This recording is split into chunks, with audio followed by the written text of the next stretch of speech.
¿Qué tal? ¿Cómo están? Historias de cine de nuevo en sus pantallas para charlar un rato acerca de la historia y del cine y de cómo se relacionan y cómo muestran nuestro devenir histórico, nuestros procesos y todo lo que sucede a nuestro alrededor, ni más ni menos, porque al fin y al cabo estamos viendo muchísimos temas que nacen hace siglos, incluso algunos hace milenios y sin embargo pues tienen hoy su repercusión y su reflejo. Como siempre, rodeado de amigos y colegas. Estaba a punto de pensar, esto parece como un ring, a mi izquierda es José María Sesé, el director de la Cátedra de Cine de la UCAM, catedrático de Historia Contemporánea, doctor también en Historia Moderna y Contemporánea, y a mi derecha el niño de Béjar, el niño de Sanzoles, Juan Ramón Carbó, también profesor de esta universidad y doctor, en este caso, en Historia Antigua. El tema que vamos a desarrollar hoy es un tema que muchas veces yo creo que si se planteara así a pecho descubierto, pues mucha gente diría, pues, pero eso da para un programa, pues da para más de un programa probablemente, ¿no? Es la Inglaterra victoriana. No sé exactamente esta referencia para muchos de los telespectadores a dónde les puede llevar, porque como vamos a ver, puede suceder algún equívoco. De hecho, antes estábamos hablando, mientras estábamos preparando el programa, de que hay películas y dicen, no, eso es de la Inglaterra eduardiana o eso es de otro periodo. Pero ahí ya se ve, si te das cuenta, ya se ve de qué manera la monarquía ha calado en la historia del pueblo inglés, como el nombre del rey califica un periodo. La Inglaterra victoriana, la Inglaterra del rey Jorge, la Inglaterra de la reina Ana, la Inglaterra eduardiana, isabelina. Y yo creo que además eso viene precisamente de Victoria, porque fue la reina que digamos estableció esa especie de prestigio mundial o en Inglaterra, porque los precedentes, los predecesores suyos son malísimos. Bueno, Jorge III acabó loco, como se sabe. Jorge IV era un baldragas, Guillermo IV, Jorge III le sucedieron sus dos hijos, Jorge IV y Guillermo IV, que duraron muy pocos años ambos, y ella es hija de un cuarto hijo, porque todos estos no tenían hijos, con lo cual Victoria entra a reinar muy jovencita, con 18 años, y dura 60 años, con lo cual es espectacular. De hecho, es un periodo bien amplio, que podríamos decir que incluso hay 2 etapas o quizá 3, ¿no? ¿Enmarcamos un poquito el periodo? Sí, pues desde el 37 al 3, después Ya con cine, ya hay imágenes. Sí, o sea, es todo un periodo pues inmenso, enorme, que realmente pues tiene muchísimos factores. Hay una primera época, que es una época romántica, en la que ella es muy jovencita y que además ha tenido bastantes películas, porque en ella se centra muchísimo esa relación que tuvo con su rey consorte, con su marido, el príncipe Alberto, que ella estuvo totalmente enamorada de él, y cuando él se muere, el año 61, digamos que se cierra toda una época espectacular, 20 años de muchísimo cariño, se casa a los 2 años de estar en el poder, con lo cual el príncipe Alberto y ella tienen una relación muy larga, ¿no?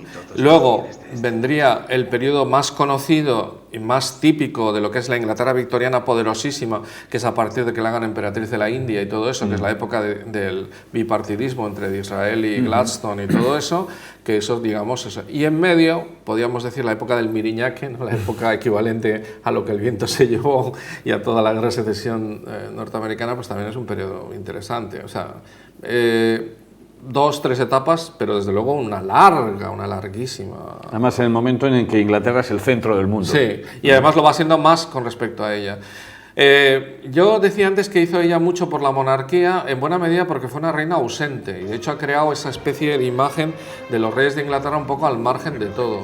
A mí me sorprende muchísimo la vida de Victoria, porque era una señora tremendamente, una medianía, o sea, de hecho no era muy inteligente, no había leído muchísimo, había tenido una educación bastante severa, apenas conocía, bueno, su marido es el primer hombre con el que está a solas hablando, o sea, es una chica tremendamente, como ya se sabe desde temprano que puede ser la heredera del trono, la forman, digamos, en el Palacio de Kensington, que está ahí, todavía se puede ver, que por cierto está relacionado con Lady Di también, ahí estuvo, o Lady Di, Diana. Bueno, pues todo eso, digamos que la conforma, también su religión era un tanto especial, muy rigurosa, porque sobre todo la aprendió de la baronesa Letzen, que estaba continuamente con ella, bastante tirando a protestante, pero rígida, pero tampoco no muy profunda. Su intelectualidad. Ella llegó a leer los libros de Dickens, por ejemplo, El entusiasmo de Oliver Twist, pero luego tampoco hace nada por los obreros, que ya veremos todo lo que es todo el mundo de los obreros. Claro. Un poco como al margen, pudo hacer mucho, hizo poquísimo, digamos. Pero sin embargo, con ese sentido del poder que tenía, que era muy grande, muy excelso, consiguió un prestigio que en todas las clases medias y en todo, pues le crearon como un mito. Y yo creo que ese mito, a partir de que muere Alberto y que apenas sale, pues se va creando más y más y más, y acabó siendo la abuela de Europa, porque situó a todos sus hijos fenomenalmente bien casados. Por cierto, fue una de sus características, que quería muy poco a sus hijos, así como estaba enamoradísimo de su marido, les dedicó poquísimo tiempo a sus hijos. Eso sale muy bien en la última película, o la última miniserie, que se llama Victoria. Sí que, bueno, luego hablamos de las películas de Victoria, estoy haciendo una presentación general de la reina. Tenía un sentido del poder tan grande que bueno, al no aparecer, pues quedó como... Parece que en el tú a tú era mejor, pero luego la verdad es que ella era sujeto de una etiqueta rigidísima que ella también ha puesto. En esta última película, que se llama Victoria y Abdul, ¿no? Sale él como... cuando termina ella de comer, todos tienen que terminar de comer, o sea que si tienes todavía el filete y entonces cambias de plato. Pero claro, eso lo estableció rígidamente ella también. O sea, es que es todo. Ella vestía de negro desde que se hizo viuda, vistió toda su vida de negro, una obsesión tremenda por Alberto. Le puso, todas las mañanas le ponían la ropa de Alberto enterita ahí en una esquina de la cama, como si estuviese presente. En fin, todo ese tipo de cosas le hicieron ser una reina un tanto especial. Yo creo que su cariño lo volcó en este marido y en tres personas. Yo creo que al principio el Lord Melbourne, que hizo el papel de padre, y luego en estos dos, que los dos tienen película, Mr. Brown, un escocés que era criado suyo, en la famosa película Mrs. Brown, y luego en el famoso Abdul, de último, además unos en los años 60, otros en los años 80, y al principio, y en su marido, lógicamente, que dura hasta los 60. Pero ahí hay una dificultad, es decir, el mostrar un periodo tan largo en el que todo pivota en torno a la misma figura y a sus cambios. Sí, y ya digo que las películas han dejado en medio. Si queréis vamos con esto, con las películas. Sí. Aunque hay una película, tampoco han hecho muchas, hay una película muda del año 13. Las dos primeras películas importantes sobre Victoria son dos seguidas, que las hace Herbert Wilcox, y hace, curiosamente, de ella Anna Neagle, que era rubia. Pero bueno, Anna Neagle hace el año 37 y 38, dos películas seguidas. Bueno, hacen lo que pueden, porque una de las cosas es que no acaba de ser siempre Victoria hasta el final. Al final sí que le han cogido bien el de esto. Luego, al año 50, hay una película que no pasa desapercibida, pero que es muy interesante, que es una película en la que Alec Guinness hace de Disraeli, que es la historia de un niño que se coló en el palacio. Parece ser que fue en los años 40, pero aquí lo trasladan a la época de Disraeli. Un niño que se coló en el palacio y ella pues le coge gran cariño y tal. Y es Irene Dunne, que en ese momento era una actriz de primer nivel, gordita, o sea, la engordan y tal, la engordan. Se llama The Middle Arc, no está traducido al castellano. De Media Mark o algo, de Media Arc o algo así. Media Mark es no, estás pensando en Black Friday y eso. Sí. Y luego el año 54, la primera película célebre de Romy Schneider, antes de hacer Sí, que hace el 55 con 16 años, hace Los jóvenes años de una reina, que es una película que marcó tanto toda la filosofía o toda la visión de Victoria, que yo recuerdo que tenía en casa un librito de la editorial Bruguera, que se llamaba Los jóvenes años de una reina, ¿sabes? De estos que te veían imagencitas, y ponía varios autores. O sea que probablemente esté sacado de la película, porque además la portada creo recordar que era Romy Schneider. Es una película que ella es rubia, con el pelo así largo y tal, o sea, una cosa que ella siempre lleva con el pelo recogido y tal. Y hasta ahí dices, bueno, pues esto sería como una visión antigua del cine clásico y tal. Y a partir de los últimos tiempos sí que se han hecho muchas películas. Yo diría que las dos series de televisión son muy buenas, Victoria and Albert, que hace Victoria Hamilton de ella, y la Gina Coleman, que hace ahora de Victoria. Llevamos 2 temporadas de 8 8 capítulos y la verdad es que va muy bien, salvo algunas cosas que luego diré, yo creo que es realmente interesante. Por ejemplo, esta relación con Lord Melbourne, que en las anteriores películas sale fatal. Por ejemplo, voy a decir, y así termino, las otras 2 películas que hay, que son, bueno, 3, son la de Mrs. Brown y la de Victoria y Abdul sobre esta relación especial, y en medio se hace una película que se llama La joven Victoria, que es Emily Blunt, que se estrenó en los cines en 2007, 2008, y en la cual, bueno, demasiado guapa quizá para ser Victoria. Ahí el que hace de Lord Melbourne, Lord M, como le llamaba ella, es John Bettamy, y John Bettamy realmente era muy joven para el papel y tal, y es su cariño por Lord Melbourne, que era en ese momento el primer ministro y era Whig. Ella siempre fue más Whig que Tory, curiosamente, precisamente yo creo por esta influencia primera, ¿no? Hasta que llega Disraeli, que entonces ya se hace muy Tory, porque a Gladstone no le podía ni ver.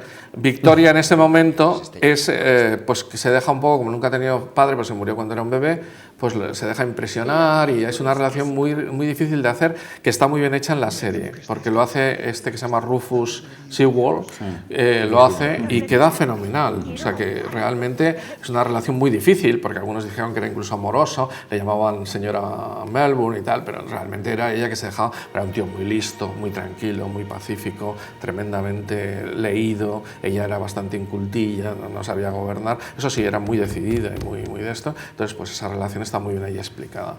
Entonces esas son las películas que hay. Ya los matices y cómo, si os fijáis, está todo relacionado a sus primeros años, la boda con el príncipe Alberto, eso también es muy importante. En estas 2 que acabo de citar, que son como las mejores y últimas, la de la joven Victoria, el príncipe Alberto, es el mismo Rupert Friend, este que hacía la serie esta de Homeland y tal, y en la otra, pues es un tío que se llama Tom Hughes, que también lo hacen bastante bien. Yo creo que el personaje de Alberto está muy bien hecho en las películas. Y eso es, digamos, lo que me parece que no se llega a ella, porque al hacer de ella un mito, el cine británico, como siempre, intenta mostrar, así como nosotros a Felipe II, que es nuestro mejor rey, lo hemos masacrado totalmente, no tiene una película decente, siempre es un tío absolutamente paranoico y mal y tal. En Victoria, como los ingleses siempre a su historia la ponen siempre todo tan... ha quedado como ella, como era ella, ahí detrás, o sea, como elevada en una especie de... y le falta eso, ver su sensación. Esto que he dicho de los hijos sale en la serie y se ve que no le gusta nada ser madre, ¿no? Y aunque no ve hijos, ¿no? Pero no le gusta, y no iba a verles, y los tenía bastante, y a lo largo de toda su vida no les dedicó mucho tiempo, ¿no? Entonces creo que eso es interesante. Todo eso que dices tiene además, es fundamental cuando ves todas las películas ambientadas en esa época victoriana, porque te da la sensación de está pasando esto en el mundo, está pasando esto otro, bueno, toda la política exterior, el colonialismo, que ahora no vamos a entrar porque eso ya lo vimos en otro programa, ¿verdad? Lo que sucede en aquella época del Imperio Británico con la reina Victoria, pero no aparece casi nunca una mención a la reina, a la realeza. Siempre estamos luego con la cuestión de la política, con Disraeli, con Gladstone, pero no se habla nunca de la realeza porque, como tú mismo acabas de decir, está algo por encima, es un referente para la época cultural, pero no está en el día a día, ¿no? No hay más que empezar a ver todas las películas ambientadas que intentan retratar la sociedad de la época, hechos políticos de la época, guerras de la época, política internacional, política nacional de la época, y la reina no es un referente. Sí, estamos en la época victoriana, pero Victoria no está. Sí. O sea, es muy curioso eso. Pero es que además en esta serie última hay un capítulo dedicado a la hambruna irlandesa, la que produjo la inmensa cantidad de gente que se fue a América. Sí, sí. Y parece que ella se conmueve porque viene un pastor protestante de Irlanda, tal, no sé qué, e intenta hacer algo y tal. Pues no, o sea, es que se fue... eran súbditos suyos, se fueron 3/4 partes de los irlandeses a América. Hay más irlandeses viviendo fuera de Irlanda que en muchos Irlanda. más. De hecho, a principios del siglo XVIII había los mismos habitantes casi en Gran Bretaña que en Irlanda. ¿Dónde está el resto? Pues ahora tiene Gran Bretaña más de 60 y Irlanda debe tener 5 o 6, ¿no? Entonces, ¿dónde está todo el resto? Pues está en América, ¿no? Claro. Y entonces, pero que no hizo absolutamente nada por eso. Y no hizo nada por... se conmovió, es conocido por Oliver Twist, pero luego las fábricas tenían un montón de... Y incluso esos primeros tiempos de reformas los hace más Alberto. Alberto sí que era un hombre más ilustrado y cuando se muere Alberto ya es una reina ausente totalmente. De hecho, Alberto le hizo salir mucho y tal, que por cierto le pegaba unas broncas tremendas porque ella era la reina. Eso también sale en la serie bien. Ella es la reina, el otro es un consorte, ¿no? Que, a ver qué vamos a hacer, ¿no? Parece claro que sí que tenemos ahora mismo material para que si un telespectador quiere aproximarse a la biografía de Victoria, lo puede hacer Sí. con las series. Eso sí, teniendo en cuenta que es todo bastante favorable y que es muy difícil. Los ingleses, que son muy buenos haciendo películas históricas, en general respetan muchísimo su historia, es muy difícil ser que sean críticos. Sí que hay algunos libros críticos con Victoria, pero no parece. Pero sí que se deja entrever aquí y allá algunos defectos, algunas cosas, tal. Ah, por cierto, otra cosa que lo han recogido ahora afortunadamente bien es la altura, porque Victoria medía 1,52, o sea, era bajísima. Bueno, pues afortunadamente han encontrado a Gina Coleman y Judi Dench. Judi Dench creo que mide 1,57 y esta mide 1,55 o al revés, no recuerdo, he leído los datos, pero y están, digamos que a la altura del personaje. Porque claro, Romy Schneider o Emily Blunt no sé si mide 1,75 y tal, o sea, una cosa. Y entonces una de las características es que era bien bajita, menudita, con cierta gracia, cuando era jovencita. Sí, porque las últimas fotos... Pero luego al final era una oronda, cuando le llamaban la abuela de Europa. Y que por cierto, es cierto, todas las monarquías actuales provienen de la reina Victoria, porque fue casando a sus... Parece ser que tenía una predilección por Arturo que se parecía mucho a Alberto, que es el séptimo. Pero el resto no... Bueno, Eduardo... Bueno, es que además Eduardo era un tío filipino. Aparte que Alberto, su marido, fue a verle a Cambridge porque era un bala, pero le encantaba la historia. Y al final estuvo en Oxford, pero al final acabó en el Trinity College de Cambridge estudiando. El hijo, el mayor, el que iba a ser el heredero, el segundo, porque la mayor era Victoria, era una chica, pues acabó entusiasmando con la historia. El Regius Professor de Cambridge en ese momento le enseñó muchísimo y tal. Y fue Alberto a verle un día que llovía, porque se decía, porque siempre ha sido un baldragas, que había estado con una actriz irlandesa, que además esa irlandesa era católica, todavía peor. Y entonces fue para allá y cogió una de las pulmonías con la que luego se enredó la enfermedad y murió. Y entonces la propia Victoria también le tenía cierto a su propio hijo por haber que el amor de su vida había muerto. Sí. Pero también es que era bastante tonto, Eduardo VII. Entonces, Eduardo VII, además, que lo sabía, que su madre no le gustaba nada, se iba por ahí de picos pardos y habitualmente estaba en Cannes, en la Costa de Azul, etc. O sea, vivía allí como príncipe de Gales. Hay otra película de Eduardo VII que aparece también ella. Y para terminar, los retratos de ella aparece haciendo de su papel Katie Bates en La Vuelta al Mundo en 80 días. Que también le va bastante. Sí, la versión del 2004. Y esa sí que es oronda y tal, y no sé si es muy alta. Aparece ahí al final, dando un discursete y tal.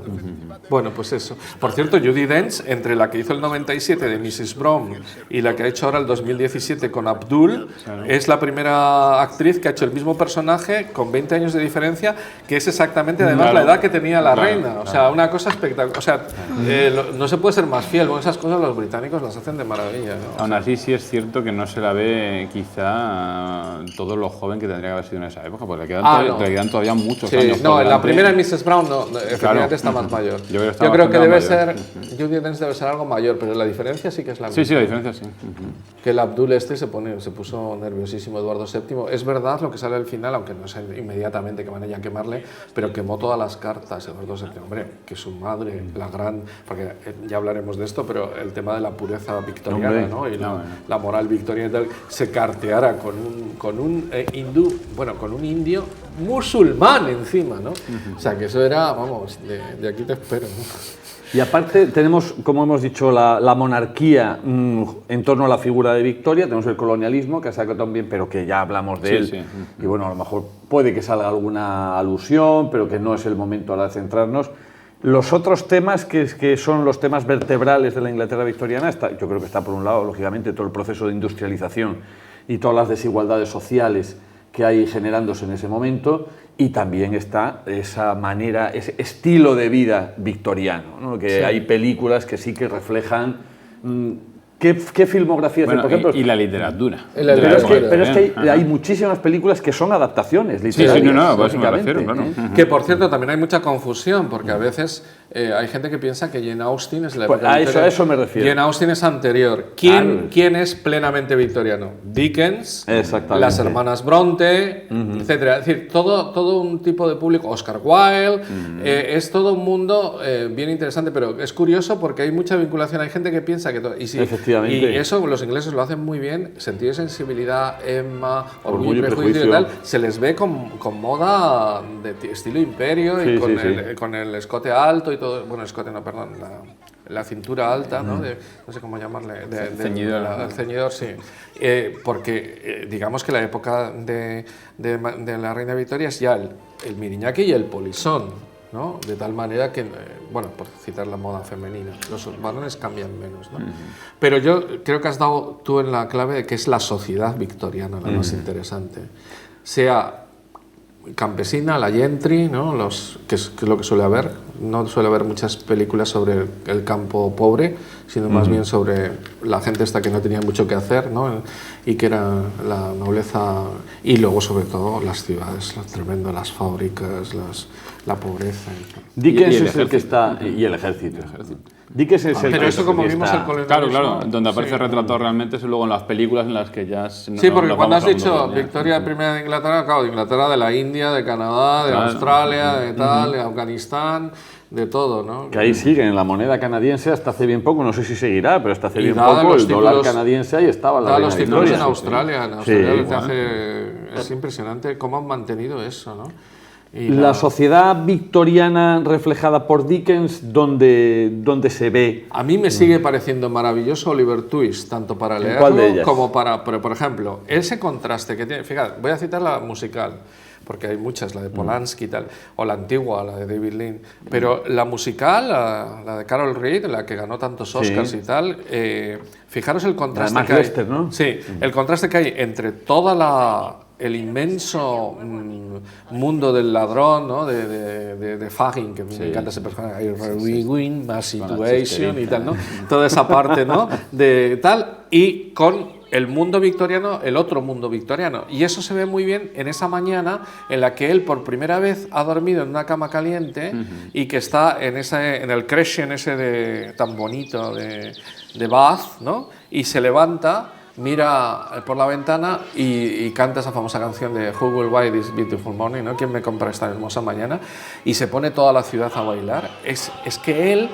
Es el choque, ¿no? Entre esa, porque lo hace muy bien, la parte de los ladrones, de esas zonas suburbanas tremendamente cutres y tal, el contraste con los colores, con todo, ¿no? Yo creo que eso es un reflejo de las dos épocas victorianas que existen. Y no es ninguna tontería que Carlitos Marx escribiera El Capital en Londres, porque es la ciudad donde más distancia había entre unos y otros. Vamos, si se ve hasta hoy, o sea, hasta en los deportes, el fútbol es para los hooligans y tal, vas en el metro a determinadas horas y ves a los tíos con sus tatuajes que vienen del puerto y tal, o los tíos que vienen de la City trajeados y tal. O sea, es un tema, y eso se ve ahora que es una ciudad totalmente democrática y totalmente amplia y tal, pero imaginaros lo que debía ser esto en el siglo XIX. 1 millón de habitantes, pero de los cuales qué porcentaje estaban en esa zona de lumpen, de prostitución, alcoholismo, obrerismo, no solamente Marx. Acordaos también que Engels redacta su informe sobre la situación de la clase obrera en Inglaterra porque tenía una amante que era una obrera de una fábrica, entonces conocía de primera mano todo el sufrimiento de todo lo que estaba pasando en esas capas inferiores que sostenían la fachada, ¿no? Esas exposiciones internacionales. ¿De qué? Pues de esa masa que hay ahí debajo, que luego nos llevará a otro personaje también muy propio de la época victoriana, que es el amigo Jack the Ripper. Y a todo lo que refleja. ¿Qué más adaptaciones de Dickens? ¿Qué más? Tenemos tiempos que difíciles, Grandes Esperanzas es otro estilo. David Copperfield a veces. David Copperfield, sí, verdad, la sí. pequeña Dorrit. Pero en general es Oliver Twist. Yo creo que le debemos a Dickens un montón, porque si no, no conoceríamos nada. Fíjate que no hay ni una sola película que yo recuerde sobre la época victoriana en las dos ciudades más cutres que eran Liverpool y Manchester, ¿no? Que ni siquiera tenían asiento en cortes, asientos en el Parlamento, porque eran burgos podridos. Y Glasgow. Yo en Glasgow, una de las cosas que más me divertí cuando fui la primera vez es que el metro eran los obreros que venían de Irlanda tan bajitos que solamente yo podía estar en el centro del metro, porque a izquierda y derecha es como un tubo que se mete, ¿no?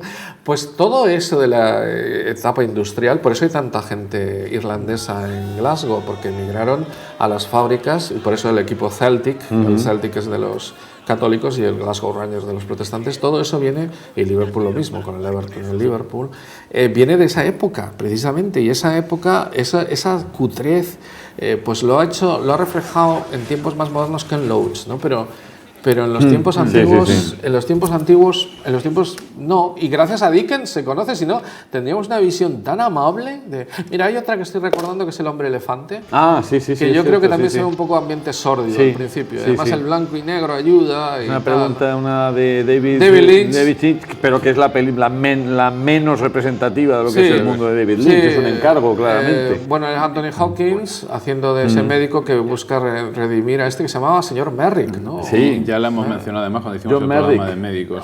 John Merrick, sí. Pero es cierto que sí que mira a ese submundo, como dices tú muy bien, la palabra es sórdido totalmente. Jack el Destripador también. Hay otras también, luego las de Sherlock Holmes, no me refiero a las clásicas de Basil Rathbone, que luego cuando se fueron realizando todas se ambientaron más bien hacia la Segunda Guerra Mundial, o sea, las transpusieron, ¿no?, temporalmente, pero sí las últimas dos del ex marido de Madonna, ¿no?, de Guy Ritchie, que es esas versiones que son más entretenidas, más de acción, las películas, pero que sí que reflejan muy bien algunos aspectos de ese momento, y la verdad es que como ahí Sherlock Holmes y Watson se mueven en algunos ambientes sórdidos donde se está reflejando el crimen, la gente de la baja sociedad, entonces eso sí que se ve bastante bien, la suciedad de ese mundo.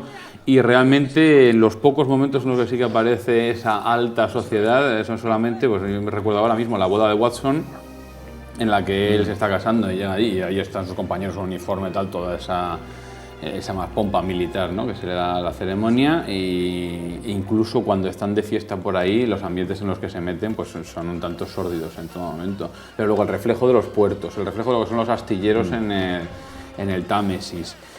Bueno, realmente todas las novelas aquellas de Sherlock Holmes sí que nos hacen también un reflejo social, sobre todo precisamente de lo que es más cercano al río donde se mueve esos vapores. Es que el Támesis debía ser una cosa... Y fíjate que hay personajes en esa época como para hincarles el diente, porque todo el nacimiento del pensamiento cartista con Owen, todos los movimientos para formar los grandes trade union con toda esta gente, eso tampoco en el cine se ha visto de una manera... Mira, acabas de tocar un tema que es la lucha de los sufragistas y tal, que es más bien eduardiana. Por ejemplo, Mary Poppins es eduardiana. Sí. El tema eduardiano es interesante, o sea, porque aun siendo muy pocos años, son unos años muy...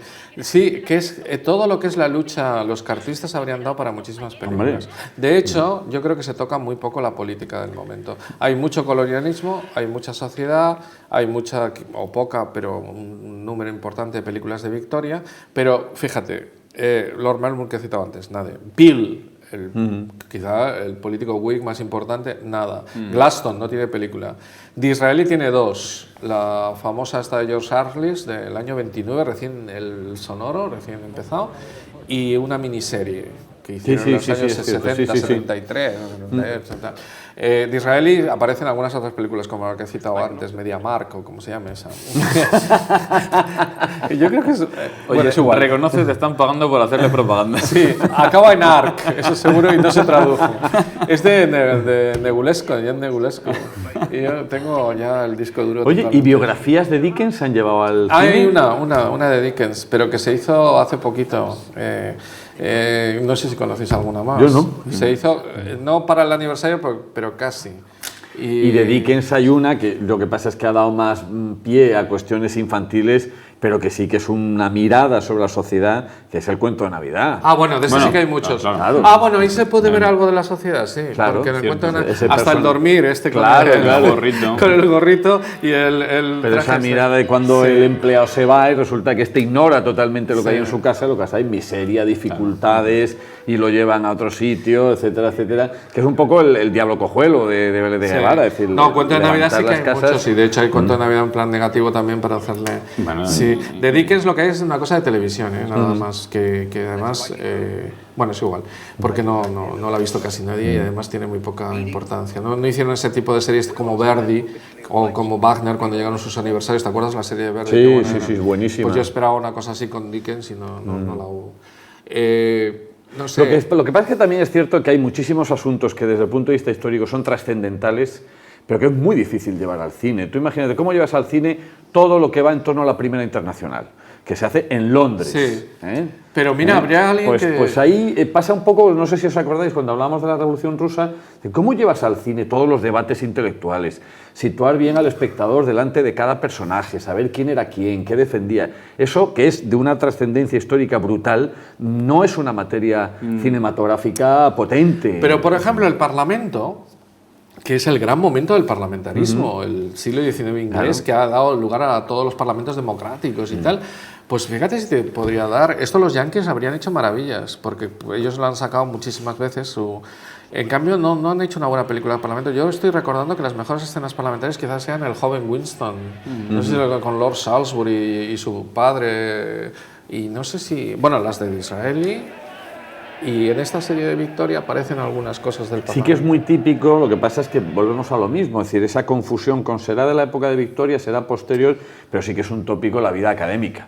Los colleges, las universidades, los profesores. Eso, cuando se habla de Inglaterra en ese gran periodo inglés, aunque supere el marco de Victoria, o sea, tiene que aparecer alguno de estos. Bueno, la mayoría, Eton, ¿no? Oxford, Cambridge, pero por ejemplo Mr. Chips tampoco es de la época. Eso no es de época Carros de victoriana. Fuego tampoco es de la época victoriana, en fin, o sea, al final. Pero algo habrá cuando el referente... En la segunda de Sherlock Holmes, la de Juego de Sombras, por ejemplo, Moriarty es un profesor en la Universidad de Cambridge. Sherlock Holmes sí que es época victoriana en sus inicios. Y ahí sí que se está mostrando el ambiente de la universidad y el ambiente de la intelectualidad. Pero es verdad que intelectual, ¿no? Son como las dos grandes instituciones, ¿no? La Universidad Oxford y Cambridge y el Parlamento, y no han salido tanto como debiera, ¿no? Es verdad, ¿eh? Es interesante eso. Y luego tenemos lo que estábamos hablando, lo que ya estábamos a punto de llegar y nos hemos vuelto atrás, pero uno de los grandes reflejos de cómo era ese mundo es Jack el Destripador y todo lo que se ha retratado. Y otro tipo de... La niebla de Londres, que ya por fin todo el mundo tiene claro que no era niebla, que era pura contaminación y que cuanto ha desaparecido la industria, la niebla ha quedado muy reducida. Otra donde sale la niebla totalmente, luz de gas, también es eduardiana. No, pero el Dr. Jekyll sí que es. Dr. Jekyll sí es victoriana. ¿Ah, sí? Dr. Jekyll y Mr. Hyde es victoriana, sí. Pero volvemos a ese mundo otra vez tenebroso. Es decir, es como... es que realmente es un reflejo de toda la propia vida de Victoria que exponías tú al principio, desde más romántico al principio en los primeros años, cómo va cambiando próximamente con el paso. Es un reflejo del siglo XIX desde el punto de vista cultural, ¿no? Tenemos la primera mitad, que es un romanticismo puro, y cómo va cambiando luego hacia el realismo y la evolución posterior. Si eso lo llevamos a cómo se está reflejando en la cultura de la época y en la literatura de la época, que luego va a ser reflejada en el cine, es que es exactamente lo mismo. Todo ese terror gótico, la novela de terror gótico, ambientada muchas veces en esos ambientes sórdidos, otras veces no. Otras veces, por ejemplo, en el retrato de Dorian Gray o en Drácula, nos está reflejando quizá más una capa más alta, más señalada de la sociedad, pues evidentemente está bebiendo de todo algunos referentes que había dejado el romanticismo anterior. Esas historias son historias de amor, al fin y al cabo, ¿no? Pero le damos todo ese ambiente alrededor de lo siniestro, de capas sociales, de lo sórdido, ¿verdad? De la oscuridad, del miedo, y evidentemente metemos también todo sobrenatural. Dice Dr. Jekyll y Mr. Hyde, Drácula, que hemos mencionado antes, hemos mencionado otros. Ahora es curioso cómo se relaciona esa alta aristocracia y todo ese ambiente con cualquier tipo de película. Hace poco leí que la edad de la inocencia se desarrolló en época victoriana, cuando es a principios del siglo XX y en Estados Unidos. Boston.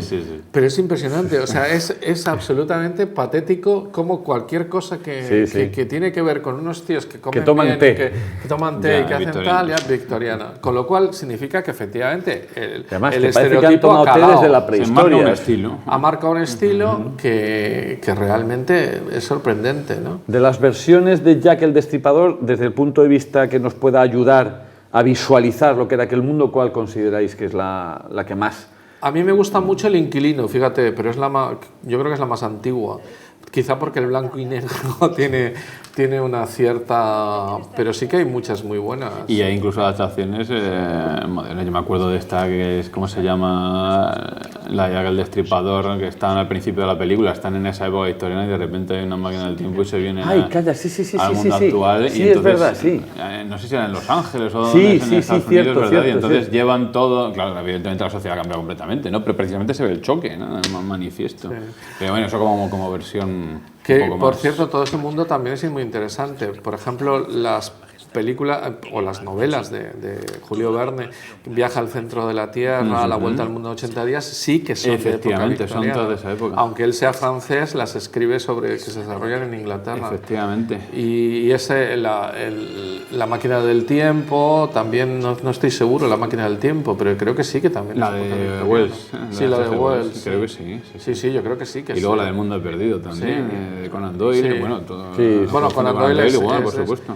Y luego Oscar Wilde, que a mí me parece un tío interesantísimo. Que tampoco tiene una buena aproximación cinematográfica. No. Tiene una que es muy famoso con su traje morado y tal, pero bastante cutre. Y como tú decías antes, también es cierto que el reflejo de lo que hay en torno a Inglaterra, por ejemplo, la gran hambruna irlandesa, eso no se ha llevado, no aparece. Y la gran hambruna en la propia Inglaterra. No con una película específica, pero sí que lo hemos visto en la cuestión de la inmigración, ¿no? Claro. Pero lo hemos visto desde el punto de vista de los irlandeses. De Mudlark. Los irlandeses que se van. Mediamark, porque además muchos de ellos... Ya me he acordado. De Mudlark. Ah, exacto, sí. Esa es la de Mediamark. Esa es la de Mediamark. Y todo eso es como una referencia vista desde los irlandeses que ya están allí, que son tantísimos, ¿no? Y que han hecho, y más con los tiempos posteriores, pero la verdad es que ni la propia Irlanda ha hecho una película seria sobre los grandes libertadores, claro. que son desde esa época, los primeros. Todo el mundo que va a Irlanda va a O'Connor Street, va a tal, no sé qué, son todos nombres de calles de tíos importantísimos, pero que el propio Boycott, que no es de época victoriana, pero Boycott es un tío irlandés que hizo Boycott. Bueno, total, que es todo un mundo que se ha quedado... Estaba pensando en el mundo campestre, que sí que hay una que es Tess, de Polanski. Sí. De Polanski. Sí, que además creo que tiene también una miniserie televisiva. Sí, también, sí. Que es, una aproximación al mundo victoriano, digamos, de su etapa posterior, porque las primeras sí que sería Jane Eyre, Cumbres borrascosas, todas las novelas de las Bronte, ¿no? De las hermanas Bronte. Pero realmente esta es... Bueno, ahí salen los hospicios también, ese tipo de cosas que también salen en Oliver Twist, que también está muy relacionado con el mundo victoriano, ¿no? El tema de que los niños lo pasan fatal en orfanatos y que luego salen y tal, bien o mal, pero eso es interesante. Pero es curioso. Y luego hay una película sobre la moral victoriana que me gusta muchísimo, que es La mujer del teniente francés. Estaba yo dándole vueltas a la cabeza porque, como os recordáis, que es una película dentro de otra película. Es Karel Reisz, además uno de los de Free Cinema, que luego de repente se reconvirtió. ¿La novela es de John Fowlis? Sí, creo que sí. No estoy seguro, pero me suena que es de John Fowlis. Y la película es de Karel Reisz y es una de las primeras películas de Jeremy Irons. Y es un tema interesante, porque el tema de la moral victoriana ha marcado mucho Inglaterra. Esa especie de puritanismo hipócrita ha marcado muchísimo. De hecho, sobre todo los tópicos de la época. No, pero ese es bastante real. O sea, que prácticamente dormías con tu esposa solo para hacer hijos y a través de una sábana. Y todo eso es parte importante. Y ha sido criticado también en la literatura y en el cine. Antes estábamos hablando de Oscar Wilde y precisamente es lo que se refleja también en el retrato de Dorian Gray, ¿no? Como esa corrupción, ¿no? Esa decadencia moral del propio Gray, lo que está mostrando al mismo tiempo es esa crítica que está realizando Oscar Wilde a la decadencia moral. La fachada brillante, la fachada es brillante y tal, pero luego por detrás, ¿qué es lo que hay? Que son esas fiestas, cómo se está comiendo. Entonces, eso lo refleja y es curioso porque a Oscar Wilde también le llevó a problemas. Fue juzgado precisamente por aquella relación que establecía entre Gray y su mentor en algún momento, pues le llevó a ser acusado públicamente y juzgado por homosexualidad, que entonces y encarcelado. Que entonces era, y precisamente todo en la época, no solamente sexual, como hemos citado estas dos cosas, sino de todo. O sea, tú podías estar celebrando una fiesta increíble y al mismo tiempo ver cómo se morían de hambre los tíos que tenías justo enfrente, porque no era tan difícil de verlos. Entonces, el propio barrio de Whitechapel, que es donde está Jack el Destripador, está cerquita de la City, o sea, si todavía hoy se puede ver, o sea, bueno, por la zona del West End no, pero sí que tenías una cierta de verlos, que eso se ve muy bien en Oliver y tal, de que te mezclas, de repente le roban la cartera en un barrio. Entonces, todo eso, creo que esa imagen o poder estar robando, digamos, a nivel de millones en el gobierno y meter a un tío o incluso enviarle a Australia o a una isla perdida por ahí porque ha robado 2 chelines en esto. Ese tipo de hipocresía es muy victoriano. Una libra de carne en la carnicería. Una libra de carne ya. Al penal. Al penal, sí, además en el penal. Vamos, el penal de Norfolk. No como las Australia, cárceles. te suelto a Tasmania. Sí. No como las cárceles nuestras, sino casi un régimen de esclavitud total. Que además eso está muy bien cuando los turistas van o vamos a aquella zona y te encuentras con que las cárceles son destinos turísticos. Y puedes ver cómo eran las cárceles, cómo eran los grilletes, cómo eran los castigos, las celdas. En Irlanda, cuando las enseñan, la cárcel de Dublín, la cárcel de Cork, te quedas... te ayuda mucho a entender cómo era ese sistema. Hay muchísima gente que le daban a ofrecer, ¿no?, entre morir y Australia, y en general siempre, bueno, no le daban a escoger, sino que le decían a Australia por no aplicar la sentencia de muerte, pero hay cantidad de testimonios de gente, ojalá me hubiesen matado, o sea, porque lo de Australia era... Otra peli que sí que es contemporánea de lo que estamos hablando y de que sí que es ese reflejo indirecto de todos los que huyen de ese sistema es la de Gangs de Nueva York, donde se ve todos los irlandeses en un barrio infame, en el Five Points me parece que era. Bueno, y en un horizonte muy lejano también. Al principio están en Irlanda, precisamente sufriendo hambre allí. La primera parte de la película se desarrolla allí y ahí también se plantea la oposición entre lo que son una familia de campesinos cultivando allí y que tienen esos problemas tremendos de hambre y luego una familia de clase alta pero que al mismo tiempo se empobrece, se arruina y entonces los unos y los otros se ven obligados a ir a... Y luego la corrupción del sistema, o sea, que no solamente, solo por ser católico ya no podías votar, y si eres irlandés ya ni te cuento. Te quitaban 3 puntos en la asignatura. Y todo lo que es propiamente los burgos podridos, o sea, que tenían asiento en el Parlamento unos 4 vacas que tenían solamente porque era tradición, como siempre en Inglaterra la tradición es fundamental, que de allí saliera un parlamentario y luego todo Liverpool no tenía un asiento en la Tú imagínate lo que es ¿no? explicar eso en una película, es decir, por qué Liverpool no tenía representación parlamentaria y sin embargo una aldeíta, como dice un compañero mío, un poblache que había ahí al lado sí que la tenía. Escocia no aparece en ese momento, o sea, lo que es Escocia que debe ser un mundo también muy cerrado. Y hay que decir que Victoria es la que inventó todo esto de escaparse a Escocia. En Balmoral, todo ese ambiente de qué bien nos lo pasamos en Escocia, y que la realeza británica se vista con el kilt y todo eso, como hace el príncipe Carlos y tal, eso es de la época victoriana, antes no habían ido por allí mucho. Aunque, como sabéis muy bien, la Casa Real inglesa en realidad es la Casa Real escocesa, o sea que, bueno, en este caso ya alemanes, porque, bueno, de hecho Victoria hasta los 10 años solo hablaba alemán, porque era una Coburgo, ¿no? El duque de Kent, uno de los hijos de Jorge III, se había casado con una Coburgo. Eso también está muy bien explicado en la nueva serie, que es los tejemanejes de los Coburgos, que llegaron a ser reyes de varios sitios, por ejemplo el rey de Bélgica. Leopoldo. Entonces, un sitio pequeñajísimo, ¿no? Ahí en la Sajonia perdida de Alemania, un estado de estos alemanes que luego configuraron lo que luego sería el Imperio Alemán, pues de ahí salen reyes de diversos sitios. ¿Hay alguna peli o alguna serie en la que se refleje estas reuniones que de vez en cuando se producían en de todos los familiares? Que la mayoría de esas eran en Dinamarca. Hay varias fotos, muchas por fotos. eso te digo, a mí no me suena alguna película. A mí no me suena ninguna película, que sería interesantísima. Todo está que en las series estas al final acaben realizando alguna representación de eso, porque como lo están reflejando desde el punto de vista de la propia realeza, que llega algún momento en el que alguna de las escenas, algunos de los episodios sea una de esas reuniones. Es que tiene que haber algún momento en que ese hilo argumental derive a las maniobras de Victoria de ir colocando y de ir manteniendo esa red dinástica en todas que, partes. como estamos analizando la juventud, pues es un poco complicado. Pero es impresionante porque la reina Isabel II y su consorte, el príncipe Felipe, son los dos descendientes de la reina Victoria, pero uno por Grecia y la otra por... La reina Sofía y Juan Carlos también, pero una por Grecia y la otra por tal. Y hay un momento... Bueno, hay una cosa que ella prestó a todos, que es la hemofilia, ¿no? Que llegó a Alexis, por ejemplo. Bueno, claro, los zares son también de... lo de abuela de Europa es tal cual, o sea, lo sitúa a todos. Pero sí que es más interesante que esas fotos que se hace ella con todos sus 9 hijos y todos los descendientes y los nietos. Hay un momento en que Inglaterra está en guerra con su sobrino, el Kaiser. Claro. ¿No? Bueno, entonces a lo que estaba diciendo... y el Kaiser con su primo el zar, con su que primo más interesante segundo. que eso es la reunión en Dinamarca. Esas reuniones de verano que hacían todos...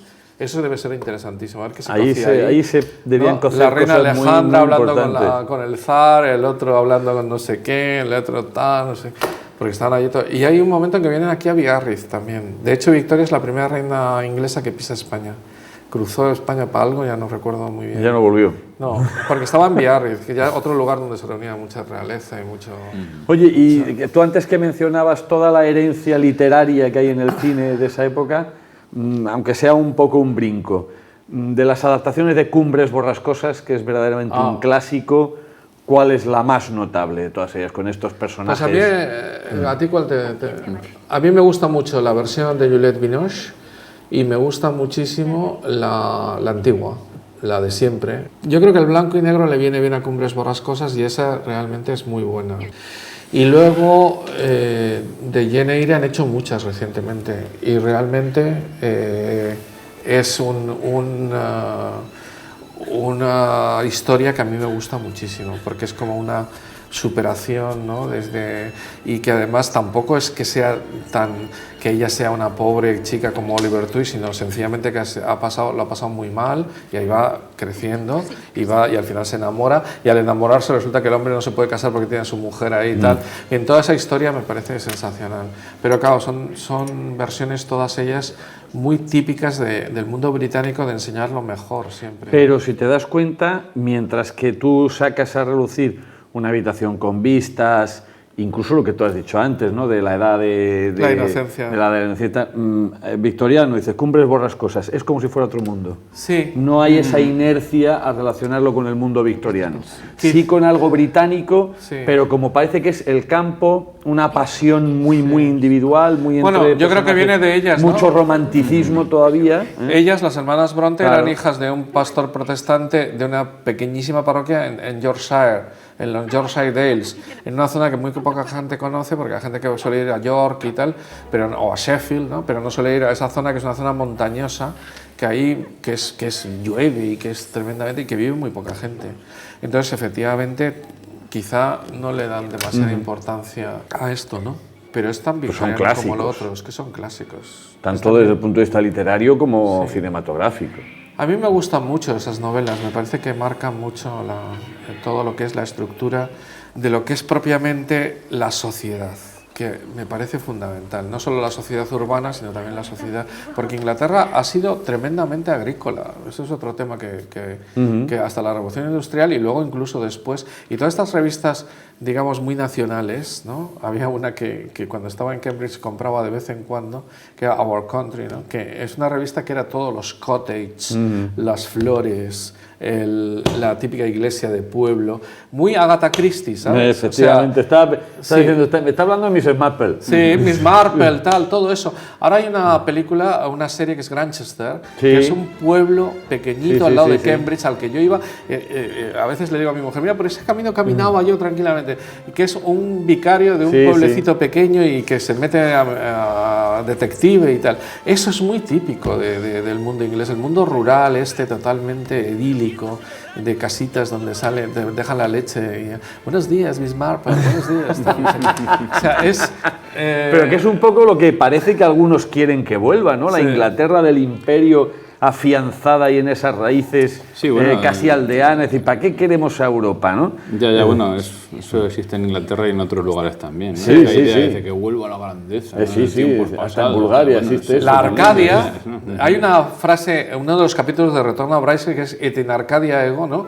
Que es eso, la vuelta a la Arcadia. Esa no es ni siquiera eduardiana, es posterior, pero es Retorno a Braille, es la típica novela y película y serie, porque tiene las tres cosas, de eso, de este ambiente británico tan... esta serie, Downton Abbey. Downton Abbey es espectacular. Lo que pasa es que empieza con el hundimiento del Titanic también, eduardiano, ¿no? Y se desarrolla a lo largo de la Primera Guerra Mundial y eso. Pero sería impresionante. Pero impresionante de estas series que no pasa especialmente mucho, pero súper bien hecho, la última decoración, todo. Y hay una cosa que quería tocar de la época victoriana y que va incluida con el imperialismo, pero no sé si de que hagamos un capítulo a esto, ¿no? Que es el mundo arqueológico. Es que son cientos de tíos. El British Museum es cuando se hace. La National Gallery la han mangado antes todos los cuadros por Europa. Wellington se trajo cientos y tal, y los generales que iban con él, pero en general todo eso se hace en el siglo XIX. Y el British Museum... Victoria and Albert. El Victoria and Albert. Otra pasión de Victoria, el coleccionismo. Coleccionaba de todo. Que también, como una ratita, iba a coleccionar... Ratita no es, ¿no? Como una ardillita, ¿no? Que va guardando y entonces de ahí ha salido Victoria and Albert y un montón de cosas. Pero en general esa visión romántica del arqueólogo que va y tal es de la época victoriana. ¿Hay algún personaje de cine que nos lo muestre? No, me he acordado al hablar de Agatha Christie porque su marido era arqueólogo y estuvieron mucho tiempo. Y hay un famoso tío que tuvo mucha importancia en la guerra de Cuba, que era el embajador inglés en España justo antes de la guerra de Cuba, que era el que descubrió Nínive.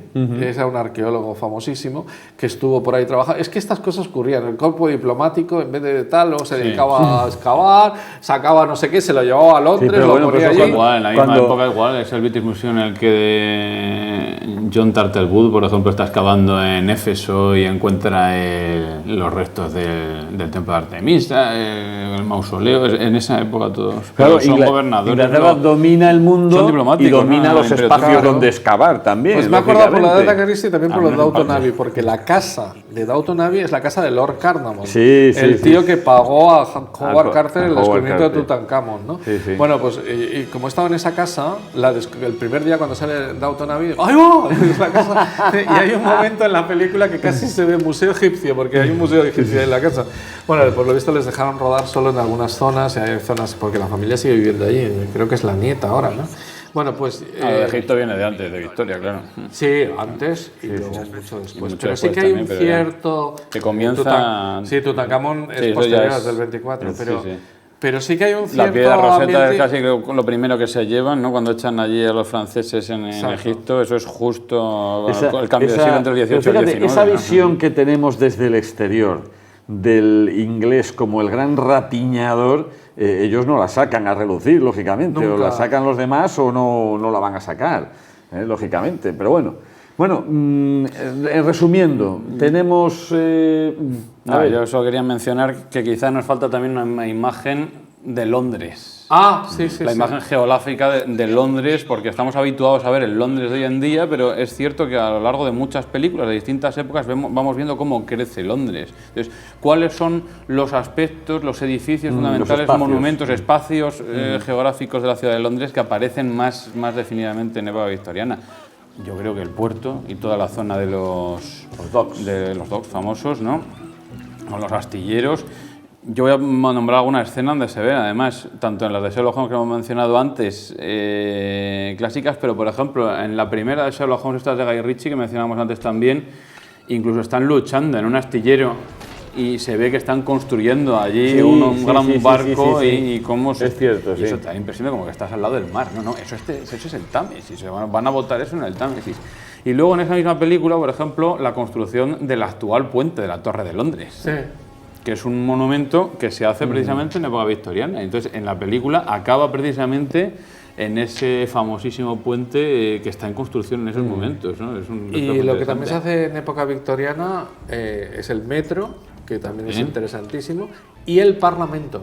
Ese edificio neogótico espectacular, y de hecho parece ser que Alberto participó algo en los planos porque le gustaba mucho la arquitectura. Con el Big Ben. Sí, ese edificio que es emblemático, claro, que todo el mundo ve y tal. Un icono. Sí, un icono, no es gótico ni es de eso. Lo que pasa es que tiene incluido dentro alguna parte que sí que es antigua, un salón que hay ahí que es casi medieval, etcétera. Pero el edificio tal cual lo conocemos ahora es del 19 final. Bueno, pues con el Big Ben dando el final del programa por hoy, les recordamos que hay biografía, que hay un mundo social detrás de un montón de películas asociadas quizás sobre todo con Dickens y con Jack el Destripador, que el colonialismo ya lo tocamos en su momento. Sí, nos hemos dejado todo ese mundo, ¿no? de las casacas rojas por el mundo, pero eso ya lo analizamos. De todas maneras, esto de Londres es bien interesante para hacer un programa, porque lo mismo que hicimos sobre Roma, sí, se puede hacer sobre París o sobre Londres, porque da para mucho. Comienzas con los romanos también. Y esa es otra cosa de la época victoriana, que es que Londres ha sido la primera gran urbe de la historia, y es en época victoriana.